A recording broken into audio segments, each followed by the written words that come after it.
Dimanche 30 mars, des affrontements ont eu lieu entre les rebelles du M23 et les miliciens Wazalendo au centre de Walikale. Selon des sources d'actualité.cd, les Wazalendo ont lancé une attaque contre les positions rebelles et ont réussi à détruire une position. Les Wazalendo ont lancé une attaque contre une position des rebelles sur la colline abritant le bureau administratif du territoire de Walikale. Plusieurs sources affirment que les Wazalendo sont parvenus à détruire cette position jusqu'à atteindre le camp militaire de Nyalusukula, près de l'hôpital général de référence de Walikale, avant de se retirer.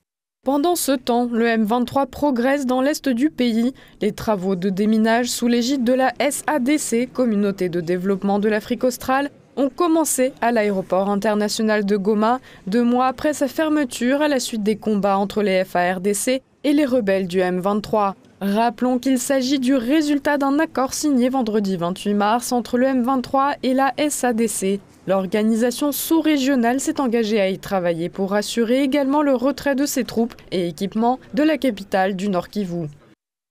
3. La réunion a pris note des engagements des deux parties sur la cessation des hostilités, le cessez-le-feu et le retrait sans réserve des troupes de la mission de la Communauté de développement d'Afrique australe en République démocratique du Congo. 4. La réunion a également convenu de ce qui suit. A.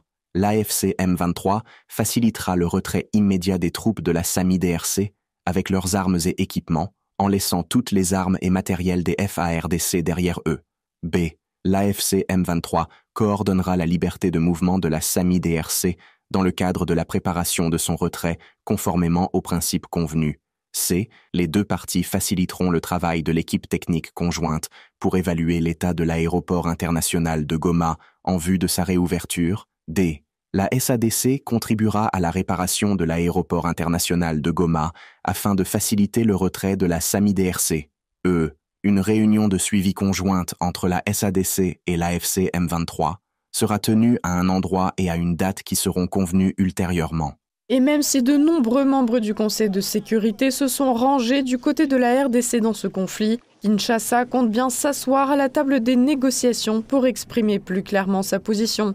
Près de 3 mois après le lancement de la campagne pour la nomination d'un membre non permanent au Conseil de sécurité de l'ONU, la vice-ministre des Affaires étrangères a fait le point sur la situation lors de la 37e réunion du Conseil des ministres, tenue vendredi 28 mars. Dans sa note d'information présentée au nom de Thérèse Kayikwamba-Wagner, elle a présenté une série d'actions réalisées dans le cadre de la campagne. Écoutez. L'avènement de la RDC au Conseil de sécurité va ouvrir de nouvelles perspectives de coopération d'échanges multilatéraux, en plus de questions liées à la paix et à la sécurité. L'engagement de la République démocratique du Congo à l'ère du réchauffement climatique est un autre avantage que l'on peut tirer de son expérience tant qu'il apporte une contribution très précieuse à l'action climatique mondiale et s'impose aujourd'hui comme pays solution au changement climatique.